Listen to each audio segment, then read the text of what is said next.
Imagine this. You spend your whole life trying to fit in. You shape your speech, your clothes, your choices, all in a relentless pursuit of approval. You bend yourself to fit expectations that aren't even yours, and little by little, you drift away from who you really are. You fear being judged, seek validation in glances that change with the seasons, and cling to the idea that your worth depends on how the world sees you. But what if everything you were taught about caring too much is actually what's holding you back from living? What if the key to confidence, freedom, and even success isn't in control, but precisely in letting go of it? Michel de Montaigne, a 16th century thinker, deeply explored this paradox. While the world around him crumbled in wars, he retreated to a silent tower, not to escape, but to observe the human soul. His essays weren't meant to indoctrinate, but to liberate, and his philosophy, far from being abstract, is a compass for anyone who wants to live with ease, authenticity, and inner peace. Montaigne challenged our understanding of success, questioned the need to please others, and pointed to a path of serenity, detachment. In this video, we're going to walk that path. We'll look at the anxiety of pleasing others, the fear of failure, the addiction to control, and with Montaigne as our guide, discover what happens when you simply stop caring about what never truly mattered. From an early age, we're taught to believe that if we control everything, we will be safe. Safe from error, from judgment, from failure. As if life were an exact equation where enough effort, planning, and worry could keep everything in order. But Montaigne, observing the human condition with serene and illusion-free eyes, saw something few have the courage to admit. Control is, most of the time, a fantasy. We live in a constant attempt to dominate the uncontrollable, what others think, what might happen, how we will be perceived. And in this Herculean effort, we spend our most vital energy, the energy that could be focused on creation, on presence, on love. Montaigne nearly died in a horseback riding accident, and that experience confronted him with the absolute fragility of life. He understood that no amount of planning, no amount of precaution, no obsessive worrying would have saved him from that chance event. And paradoxically, it was in that moment that something lit up in his soul.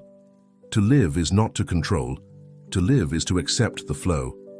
He wrote, "My life has been full of terrible misfortunes, most of which never happened." This simple sentence disarms an entire modern mindset. How many anxieties do you carry for scenarios that never came to be? How many nights have you lost trying to predict the future or correct the past? How many conversations have you rehearsed in your mind, hoping to control reactions that never came? The truth is that the effort to control distances us from reality, prevents us from hearing what life is saying now, and ironically, the more we try to hold the reins, the more unstable everything seems to become. Montaigne invites us to look at this obsession with tenderness and then gently let it go. Because life at its core isn't a machine to be operated. It's a living organism, full of surprises, and it only flourishes for those who have the courage to dance with the unpredictable. There is an invisible force that silently guides many of our steps, the desire to be accepted. From childhood, we learn that approval is a reward, a proud look, a compliment, a nod of belonging. And so, little by little, we begin to build our identity around what pleases others. But Michel de Montaigne observed with cutting precision that this path leads to an inner labyrinth. For when we live for the acceptance of others, we lose contact with what is truly ours. He wrote to understand himself, not to convince others. He didn't seek applause, but authenticity. And perhaps that's why his texts resonate so deeply today, because Montaigne had the rare courage to think for himself in a world that screamed for conformity. The search for validation is subtle, almost imperceptible. It's in the choice of clothes, the omission of an opinion, the constant adaptation to the environment. We don't want to inconvenience, we don't want to disappoint.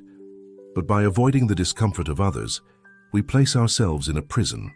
And the most tragic thing is that this validation, when it finally comes, doesn't satisfy us, because it wasn't directed at our true self, but at the mask we wear to be accepted. Montaigne proposes another way: to know yourself, to accept yourself so completely that the opinions of others lose the power to hurt or shape you. He invites us to ask ourselves, who are you trying to please and why? How many of your life's decisions, professional, emotional, existential, were made out of fear of judgment and not out of true desire?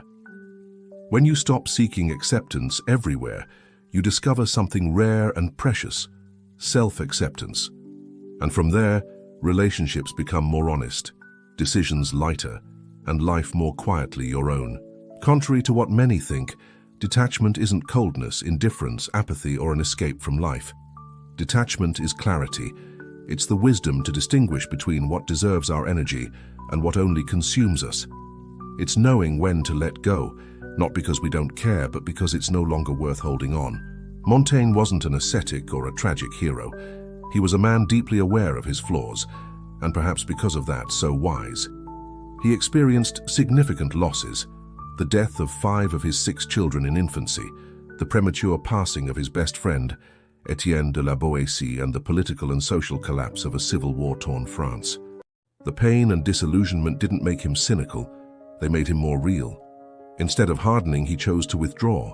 He left politics, stepped away from positions of power, and retreated to his tower, a space of silence, books, and meditation. There, among the wooden corridors and the Latin phrases inscribed on the ceiling of his library, he began what he would call the study of himself, not to exalt himself, but to accept himself. In his essays, Montaigne exposes his soul with a rare honesty. He confesses his vanities, his weaknesses, his fears, his inconsistencies, and it is precisely this vulnerability that makes him universal. He wrote, "I do not portray myself whole, but only as I see myself at this moment." This sentence carries a liberating truth. No one is constant, no one is perfect, and everything is in motion. To accept this is to cast off the armor, to stop staging an ideal version of yourself and at last inhabit your own humanity. In today's world, where everyone seems to compete for an image of success, coherence, and perfection, Montaigne emerges as an antidote. He reminds us that to be human is to contradict yourself, that changing your mind is a sign of an inner life, and that accepting imperfection doesn't weaken us, it frees us. By stopping the demand for an unattainable ideal, you allow the real to manifest, the lightness of error, the beauty of doubt, the peace of simply being. And so, Montaigne gives us one of the most healing lessons of philosophy. Wisdom isn't born from perfection, but from intimacy with one's own imperfection. If there is one area where detachment reveals its true strength, it's in human relationships. Montaigne, with his profound and clear-sighted view, observed how we become hostages to one another, not out of true love, but out of fear of rejection, of loneliness, of not being enough. How many times have you tried to mold someone in your own image? How many times have you been frustrated because another person didn't meet an expectation they might not have even known existed? The philosopher understood that relational suffering isn't born from the difference between people, but from our attempt to control, hold, or correct them. In his work, he wrote tenderly about his friendship with La Boétie, a connection that didn't demand, didn't claim, but simply was. A friendship free of possessiveness. It was a revelation to Montaigne of what is possible when you love someone without trying to own them. He proposes a rare ideal, relationships based on presence, not on demands, on surrender, not on domination. And here is the paradox. The more you try to hold on to someone, the more they slip away. But the more you allow the other to be themselves, the more they choose to stay. Freedom in relationships doesn't mean an absence of a bond, but the refusal to turn the other person into a mirror of your own insecurities. Montaigne teaches us that the true meeting of two souls happens when they walk side by side, not out of obligation, but out of choice. And that freedom is magnetic. It generates respect, admiration, and depth. It attracts not through force, but through lightness, not through control, but through authenticity. Ask yourself, how many of your relationships are based on the fear of losing rather than the joy of sharing? The answer might hurt, but it can also set you free. There is a silent, almost imperceptible moment when something inside us just lets go. It isn't giving up, it isn't weakness. It's a kind of wisdom that comes not from reason, but from a sacred exhaustion. It's the moment you realize you can't control everything, that you don't need to prove yourself all the time, that carrying so many worries makes no sense at all. Montaigne knew this moment well, and it's from this point that his philosophy blossoms, surrender not as a renunciation, but as a reconciliation with life. He didn't propose passivity, but action free from anguish, a life that is engaged but unburdened by guarantees. He understood that there is a deep peace that only comes when we stop resisting the impermanence of the world, and this peace is revolutionary. Because by letting go of control, you become lighter, and with that lightness, you see better, act with more clarity, and become receptive to the unexpected. What happens when you stop caring about what others think? You speak with more truth. What happens when you stop seeking perfection? You act with more courage. And when you let go of the fear of failure, you make space to create, to love, to live. For Montaigne, surrender wasn't an escape, it was presence. It was about stopping the war against reality and starting to dance with it. And here is the greatest paradox. The less you try to control life, the more it begins to align itself, perhaps because in this state of surrender, you finally become who you are. The world responds to this truth with harmony. Montaigne left us a silent legacy, not of rules, formulas, or certainties, but of a more whole presence in the face of life. He taught us that the obsession with control is the opposite of freedom, that the constant effort to please others is the greatest enemy of authenticity, and that the fear of failure is often the only real obstacle between us and what we want to live. Throughout this journey, we have seen that detaching is not abandoning, it's trusting, it's stepping out of the spotlight and allowing life to reveal its choreography.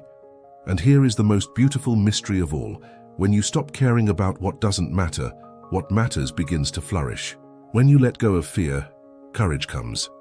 When you let go of the need to prove, the silent power of simply being arrives.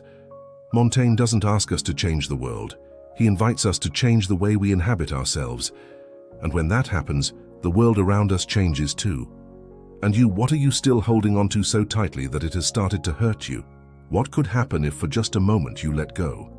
Share in the comments an experience of yours with detachment, with the act of letting go. Perhaps by telling your story, you will help others.